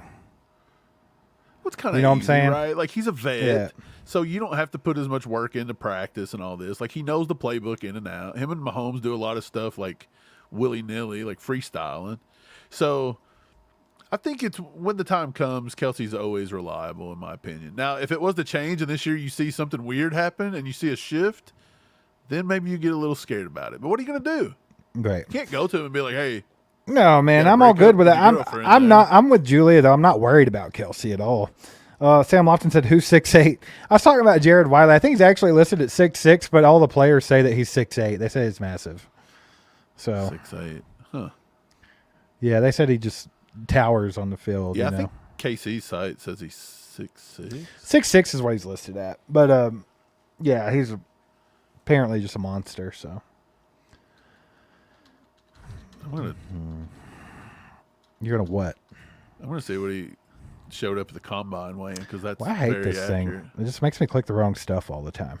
Gamer Player says, Kelsey probably will want to prove he is big on football as Swift is on music. He's got to perform, and I mean on the field. I think I have no, like me saying that Kelsey loves the celebrity status and wants that. I 100% believe that, but I don't think it affects him. I think he still focuses on football when he needs to and does the right stuff. I think that's still his main goal. And I think when Kelsey gets to the point to where he don't care about that kind of stuff, that's when he'll retire. Like when he gets to the point to where he can't focus on football or don't want to, that's when he'll retire. I think he's still totally focused right now. Right. Yeah. Jared Wiley at the NFL Combine, they measured him at 6'6". Yep. Later, Richie. Have a good night. I guess he is 6'6". Chief KT, member for 8 months now. Let's freaking go. He says if Kelsey was distracted, I don't think he would sign another contract. Exactly. That's where I'm at with it, Chief KT. Like, I mean, I think for most people, what Kelsey does would be a massive distraction. But I think Kelsey's a professional. He's been doing it for too long. And I think as much as he likes that celebrity status and wants to get out there and do that kind of stuff, that's all good because he's still doing what he's got to do. He's taking care of business. So it is what it is. Right, sorry. I'm going to quit clicking stuff. You click. Brian Parrott says Irv has to play special teams or get cut, according to Ron Tracy. Yeah, I mean, everybody's been saying that. I don't even know if they're going to keep 4. I don't care if he does play special teams. I don't even know if you should do it. Well, I mean, how good can he be in special teams? He sucks at blocking. He's not a good blocker. Well, he's also just a big old tight end. Like He's just a pass catcher. Yeah, like I don't know if he's really going to get out there and like he's not going to be overly quick. He's not going to be overly strong. Yeah, so I don't even know if his special. I would teams have, ability is yeah, really I would good. have to disagree with Ryan on that one. I don't think it matters. I don't think it matters either. I just think Yeah. he's probably on the chopping block, unless. I mean, it's possible. If they take 4, then yeah, he might make the squad, but that's about it. If they decide to go fullback and 3 tight ends, he's done. Right. Is this the one you had? Doug said, who do you think will be the energizer playing on defense since Willie is gone? Yeah, that is it, actually, because I like that question because I think Willie Gay was a big spark to this team. You go back and you watch like clips from the last few years, and who do you always see getting everybody going? It's either Kelsey or it's Willie Gay. Like, Willie Gay's so pumped, even from the national anthem. Like, as soon as they're saying home of the Chiefs, he's jumping, energy's there. It's contagious. I think that I mean, to a certain degree, though, you'll see Chris Jones doing that too. So I You do do. think Chris Jones might be that guy. I'll tell you who it's going to be, though. I think I know who can do this. Drew Tranquil. He's got to be designated. This has to be designated.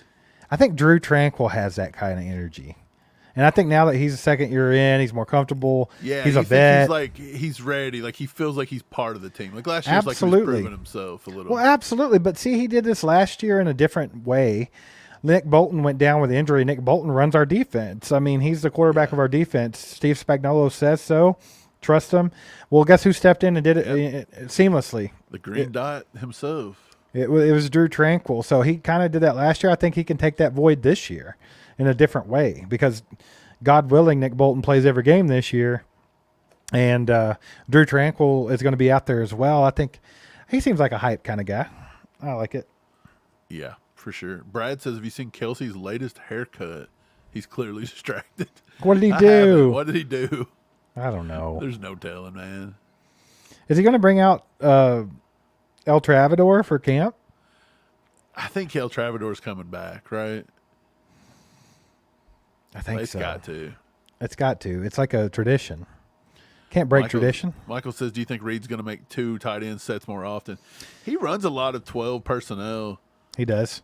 Anyway, and so, I think so. I do agree, Michael. I think you'll see a little bit more of it. I think they're going to get into some 13 personnel a lot this season, to be honest. They'll run 3 tight ends this year. I think so, too. Why wouldn't you? If you got 3 guys that can catch the ball the way they do and they're all decent blockers. Well, I think you've got a chance now of getting – look, Noah, Travis Kelce, and I'm not even going to mention Irv. I don't think Irv's the 3. I think he's the 4. I think it's Jared Wiley. It obviously. Is. Absolutely. So – all the kind of plays they ran with Jody Fortson, I think Jared Wiley's that guy. I really do, and I think they're going to use him in certain ways. They're going to use him up the seam a lot. I think they're going to use him to stretch the field even. I think Jared Wiley can do that. Like, that sounds weird because he's not like a burner, but I think he can stretch the field. And can you imagine him just matched up on a linebacker, a 6'1" linebacker, and this dude's 6'6". He runs, he jumps. Like, Patrick Mahomes can throw it off the top of the dome, and he's going to go up and get it. Yeah. Like, it's going to be great. I see a lot of people, Bryant Williamson, Chieffer, they're saying Leo can take that hype spot from Willie Gay. I think Leo's going to have a good year, man. Leo, he made strides last year. I think he improved big time. Like, Leo looked solid as hell last year. Yeah. Good. I mean, even PFF was giving him credit there towards the end. He was looking good. Yeah. I think Leo's going to make a decent step here in year 3. I do too. I love Leo. Leo's a football player, bro. Like, he's just that guy. So I think he's going to be good. And yeah, he can bring some hype. I mean, he did that at Wisconsin with Death Row. I mean, he loves hitting people, and he's that. You know, I could see him taking that role. If he, it's almost like not just being a hype guy. It's almost like a leadership thing at the same time because. Like, you have to bring that energy, get everybody on that level. That's part of it. Kelce does a good job of it. Yeah, Kelce does it. Get the energy up. You'll hear him on the sidelines all the time. Energy. Like, got to keep everybody ready to roll, man. You get stagnant on that sideline, it shows on the field quick. You know what I want to see this year? I want to see one thing out of Andy Reid. I want to see him put the foot on the gas and the foot on the throat and do not let go. Yeah, I want to see him beat some teams by 3 touchdowns this year. Andy's had that stigma for a while where he just won't do it. He's not cutthroat. But I think the older Andy gets and the more he's winning, I do feel like he's trending towards it. Like, I feel the older and more crotchety he gets, he's like, get off my lawn. I'm going to put up 77 points. No, I do feel like in the last couple of years, though, you've seen more foot on the gas because there for a while, especially with Alex Smith and then early Patrick Mahomes, they would get that early lead and then just squander it every game. Costing them the playoff game. Yeah, dude. In Indy. And cost us a playoff game, AFC Championship game against the Bengals. Yeah. So, and that was just 3 years ago. So, I mean, it's like, I do think he's kind of learning his lesson slowly but surely on that. Like, you just can't let teams hang around in this league. It can go wrong quick. Yeah. And as much as people say the Chiefs get calls, they don't. Look, there's some very good opportune times for whistles that extend drives and things like that. You see that all the time. And it's when we're up by, 2 scores, cruising, and then all of a sudden they get gifted a touchdown just straight down the field. Mike Josh says, Mike, you need a binky or a blue chew. Why? I don't know, but I like it. Let's go, baby. You need a binky or a blue chew. I'll take the blue chew over the binky. You don't want to be like the Bengals. Yeah, the binkies are in Cincinnati. Nightbot's still announcing winners. Who's doing it? Is it KWayne? I don't know, but KWayne said he won. It is KWayne doing it, and he won. That's hilarious. Was that your goal? Was to keep going until he picked you? Just keep going till you win. It's cool. Gamer Player says, remember Marty ball, get a small lead and run, punt. That's exactly what Andy was doing, though. But not really. I'll tell you, Andy kind of did it worse because Andy won't stop throwing the ball. He won't stop passing. Yes. He keeps the clock stopped. Like, if we were playing Marty ball in the playoffs against Andrew Luck and the Colts, we would have won that game. Yeah. But if we had just ran the ball every play, we'd have won that one. Yeah, Andy's just like I don't know what he does. It's mind-boggling sometimes. Yep. John, member for 2 months, says, I'm hoping that the Chiefs don't do the wide receiver lottery like Dude, you and me both, John. We can't do. Look, they can take 7. If you really want to take 7 again, go for it. I don't think they will personally. I think that was too much. But definitely trying to keep everybody in, out, in, and out, like a hockey game, is just not needed. We need people to develop chemistry. We need people to get in a. Dude, just as a receiver anyway, like, I don't feel like you can run 3, 4, 5 routes and then come off the field for 5 or 6 more plays and come back on and off. I think you even got to get in your own individual rhythm. Yeah. Like, you set DBs up. You learn how they guard in certain situations. You learn their body language, and you got to know how to beat it. And then if you're not even out there for 10 straight plays because you're trying to let Mecole Hardman get his snaps, like, it's just, I don't know. But I don't think they should do it. I think they should go 6. And honestly, I want them to do a little bit more. I want them to look at it a little bit more youth, to be honest. Yeah. Appreciate you, John Hale, by the way. Everybody put some legendaries in the chat for John. He's been supporting the channel heavy this week. And longer than that, obviously. Been a member for 2 months now. But shout out John Hale. Let's see here. What else we got going on? Ray says 5 wide receivers this season. You think they'd cut it down to 5? I think 6 is a sweet spot. But, you know, in his whole career, Andy had only taken 6 one time. Right. And then he took 7 just a few years later. Yeah. Okay, look, let's play a game. If they only took 5 wide receivers, who would you take? All right, let's go. Who would you take? Not who the Chiefs would take. Who would I take? Let me think real hard. Okay. Rashee Rice. Rice, Worthy. Hollywood Brown. Hollywood Brown's a given. Boom, boom, boom. Who's the other 2 that I would take? Man, that's tough. That's so tough. I think you take Sky and give him that 1 more year to develop. Ooh, people gonna eat you up on the chat. I think you do it, but then you have to go. But since you take him and you don't take Kadarius Toney, which I could interchange those. Which pick your poison. But I think if there's only 5, you can't take both. And then you're gonna either take Mecole or Justin Watson to have like that guy. You know, like the guy that knows the offense. That's okay. Right. You know. I would take, if it were me, I would take Rice, Hollywood, and Xavier Worthy. You have to. So that's your 3. Mm-hmm. I think, let's see, we need the field stretcher, somebody to do like an MVS kind of thing. But he's got to be able to block too. And I don't think Xavier Worthy is going to be a reliable blocker. So, see, I'm kind of leaning towards Justin Watson, but I don't like it. Well, I think you take either Justin Watson or Mecole there, get your veteran I don't like it. type dude. I think I want to take Mecole Hardman. I think if it were me, I would take Mecole Hardman and Justin Ross. That's random. Or, not Mecole Hardman. I take Nico Remigio and Justin Ross as my 4 and 5. And I'll tell you why. You're just trying to, Mike, you're just taking what's going to get everybody horned up. I see what you're doing here. I want to see. Mike's blue chewing the hell out of y'all. Stop. I want 2 guys to see what their futures look like. I'm tired of it. We know what we're getting from Mecole. You know what you're getting from Justin Watson. You know what you get from Kadarius Toney. I mean, yeah, you still got some upside with Toney. Sky Moore's the exception. I still don't think he's hit the peak yet, but what is his peak? At the end of the day, how good can Sky Moore possibly get? So even if he does a lot better than he is. But is it still going to be enough to really make a huge impact? I'm just saying, are you ready to give up on a 2nd-round draft pick after 2 seasons? I'm not. But if I had to, but in my opinion, and I think he's one of those guys. If Sky goes to the practice squad, he gone.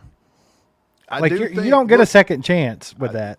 Same with I'd say even Toney people would snag up. I'm just saying.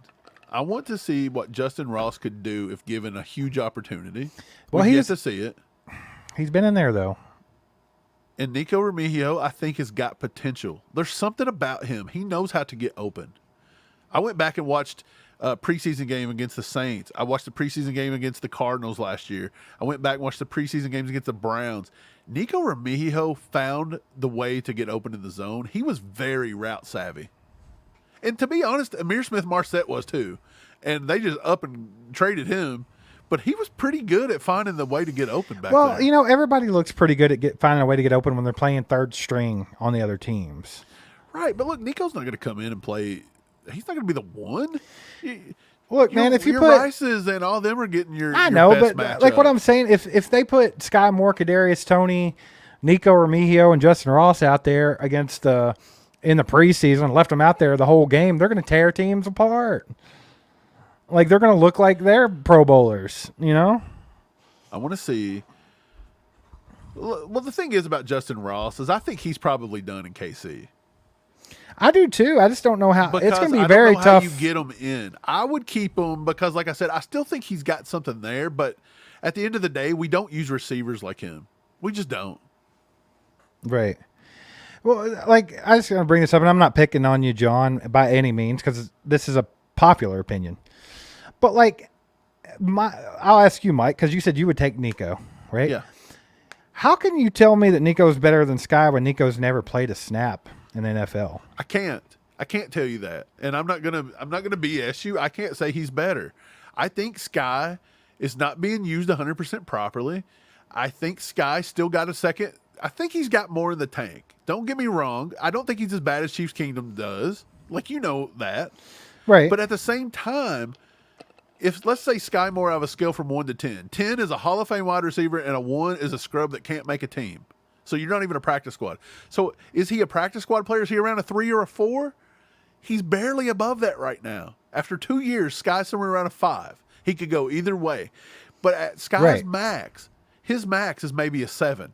Tops, and 7's probably pushing it. Well, yeah. I mean, that's just the type of player he is, right? I mean, how many people besides Tyreek Hill have that build and that just go out and just tear the league apart? So that's what I'm trying to say. So the thing about Nico is we've seen him get to the practice squad level. He's already sitting at 4 or 5, and he's yet to even take a snap. I would like to see him try. Let's see who's better. How about that? I think that's what camp's for, right? But they're very predetermined. Or Amir Smith-Marset would have made the team last year. That's not true. Khalif Halsey would have made the team last year. I agree with that one. Okay. But I don't think the Amir Smith-Marset, I think people were, he didn't even succeed in Carolina. He did towards the end of the year when he started learning it. And by the way, Bryce Young kind of sucked. Okay, so. Kind of? I don't know. I'm just trying to say, like, I want to see what the younger guys can do. And I know Sky Moore's still young. I get it. But I just don't think Sky's ever going to be that 7, 8, 9, 10 receiver. Could Nico? Probably not either, but is he going to be much worse? You know, I'll tell you why I give Sky more leniency than most. And it's because he's putting in the work. Like, if you, like, go follow Sky on Instagram or something like this. Dude is busting ass trying to get to where he needs to be. And I think, I do think, like I don't get that vibe from Kadarius Toney. You know what I'm saying? It's like, we feel like he hardly even cares about it. But, like, I feel like Sky's putting in the work, and I feel like maybe if he gets the right opportunity, like a different type of role, like you said, like they could get him away from what he's been doing, switch it up a little bit. Just give him a shot. Like, it's his 3rd year. If it doesn't pan out this year, then so be it. You busted a second-round draft pick, right? Alicia says Justin Ross, he was rough. It's too slow. He's a little slow. I think he's got to primarily play slot, which is funny. He's not getting any separation. He's kind of got to be like a Marquez Callaway from the Saints. You got to kind of play him in the slot. I don't know. I'm one of those people just feel like we've messed around with him so much, but he's not really got the big opportunity. Like, the most he ever seen last year in a game was like 14 snaps. That I don't even remember him getting 14, to be honest. Yeah. Brad says, didn't we cut Kavari Russell either first or second year, and he was a 3rd? Yes. We cut him before camp was over. I think he was a camp cut. Yeah, you have to suck really bad for that to happen. There was something going on there because he didn't even get picked up by anybody else. Off-field trouble? Played a snap. I don't know what it was, but. Yeah, he did disappear like crazy, though. Yeah, he stunk. Yeah. I got a 2-bomb from Justin. He says, might be over soon, but I made it here. Better late than never, Justin. Good to see you, buddy. Justin, appreciate the 2. Golf there, buddy. What's your handicap? It's a 6, like Joe Biden. But look, I don't. We don't like to get political here on the show, but I know that some of you guys got to watch. Breeland was a. Mike's cut me off. The best part of that presidential debate was when they argued about golf, and I'll fight to the death about that. That was fantastic. So the next debate should just be a golf match. Yeah, exactly. It should be like Mahomes and them when they do the match. Just call it the match, but that's literally like. Yeah, that's it. I don't know if you're talking. Are you talking about Bashad Breeland, or do you meant Breeland Speaks? Breeland Speaks was a 2nd round pick, early 2nd round. Yeah, he got axed. Bashad Breeland, I have no idea when he I got don't drafted. know. We didn't draft Bashad Breeland, so I can't remember. I can look it up real quick. Go ahead with the chat, Mike. Yeah. I think he was meant Breeland. Breeland Speaks was a bust. That happens. It does happen. It Yeah, does. that was just a bad pick. It's kind of like the McCole Hardman pick. Like you knew you were reaching. John says, I'm from the 101 Airborne, the 101st Airborne in Kentucky. You're always busting me. Wait, what'd I do? What happened?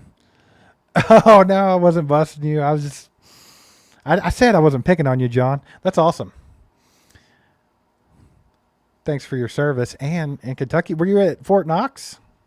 Maybe. Doug says, with the new kickoff rules, Nico, LRZ, Hardman, Tony, etc., could still have a chance for 7 wide receivers. Real quick. Too. Bashad Breeland was a 4th round draft pick. Who drafted him? The Commanders? Washington. Yeah. Like, I kind of remember stuff, but just not enough. Draft stuff. I can't get away from draft stuff. Like, it just sticks with me for life. Man. Democracy. Don't you hate that word? Democracy. I hate the word democracy. I hate the way... We're not a democracy. We've never been one, and we're never going to be one. I don't know why that's a hot topic. I wish we were a democracy. We need to be. No, me and you. I know. That's what I was saying, baby. Let's let people decide what our next video is. See how that works. Everybody gets a say. Let's do it. I don't know. Man. Yeah, I don't care about politics in the chat. If y'all don't want to talk about it, don't talk about it. If you want to talk about it, talk about it. I don't care. I'm not going to police you guys as long as everybody's being adults. Let's see. I'll ban everybody. Mike might. Mike might do it. Let the boy watch. John Clifford was at Fort Campbell. Okay. I started to say, if you were at Fort Knox, man, you were right at my doorstep. I'm basically in Fort Knox. Yeah. Is Fort Campbell close to Tennessee? Is that where Fort Campbell is? Down towards like Bowling Green? I think so. I'm trying to remember. Don't know, man. Don't know. Let's see. So we everybody had their rounds about the receivers, Mike. Let's play that game with cornerbacks. I want to do the same thing. You said let's play a game. We're only taking 5 cornerbacks, which they'll take 6 probably. But if they're only taking 5, Mike, what 5 are you taking? And like your givens on that are obviously Trent McDuffie is probably your only 100% given there. I would say Josh Williams or Jaylen Watson, but go ahead. I'll give you the 5. You get to pick 5. Watson and Williams are given. That's 3. Let's see. I just got to take 5. I think I'm going to take Najee if he's back 100% healthy. I think I take him. If you're going to cut, I'm still not probably cutting him. Like, I'm not going to cut you because of an injury. So if you have to take him, you have to take him. But yeah, I'd probably take Najee as the 4. I'm assuming he's completely healthy. And I'm taking Nick Jones.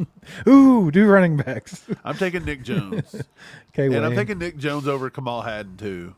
And the only reason I do that if you're is only because, taking 5, it's hard not to. Right. I have to because I think Nick Jones is I wouldn't. solid. I would and not Kamal do that. Hadden is not proven that he can stay healthy long term. So I'd be scared of that one. Nick Jones has not proven that he can stay healthy long term, and he was a 7th round draft pick. Whereas Kamal Hadden was a 6th round draft pick that was basically a steal. The only reason he was 6th round is because he was injured in college.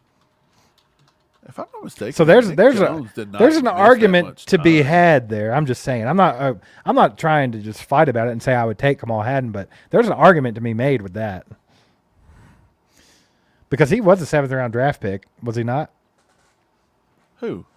Nick Jones. Yeah, out of Ball State. He was pick number 250, I believe. Jay, I think they're going to take Chamari Connor as a safety still. I don't know if they go ahead and just designate him a cornerback. I think you're going to see him go down and play that, nickel corner position. I do. I think you could also see Jaden Hicks do that from time to time, but I think they'll be listed as a safety probably. KWayne's the best instigator ever. He's always just poking the bear. It makes me happy a little bit. All right. What are you doing, Mike? Did you fall asleep? No, I was looking into Nick Jones. Yeah, Nick Jones. It says he played in. He first appeared in week 4, and it said he played in 9 games last year. So he didn't really miss a lot of time to the finger fracture. Yeah, not bad.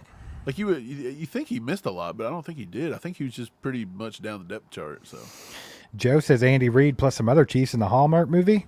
Absolutely. Yeah. We'll get to talking about that. We'll probably talk about that on the next pod or something like that. So be on the lookout for that. But we appreciate you guys being here tonight. Thanks for everybody that donated. Thanks for hitting that like button and all that good stuff. If you haven't subscribed to our channel yet, do that. We're trying to get to 50,000 subscribers before the Super Bowl. So we got a good uphill battle going for this season. It'll be fun. Appreciate you guys that were on the members only live stream earlier. Shout out to Marvelous Mike for winning the signed Dante Hall jersey. And shout out to Doug. Happy birthday, Doug, and winning the ACU camo hat. Appreciate you guys a lot.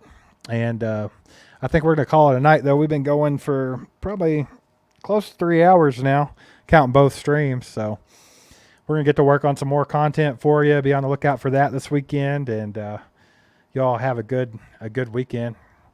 Relax a little. It's the last weekend before camp kicks off. So yeah. Technically we can say like this off season's wrapping up, baby. Like right. we're getting to the goods. We're getting closer to the season, and we're getting closer to telling Joe Burrow, Suck it! Suck it! We got 2 words for you! Suck it! It's going to be a good time. Yeah. It'll be a good one. But I appreciate you guys. Hit that like button on the way out if you haven't already, and we'll catch you next time. Go Chiefs. Hit the like button. Go Chiefs. Heaven's aside from my soul.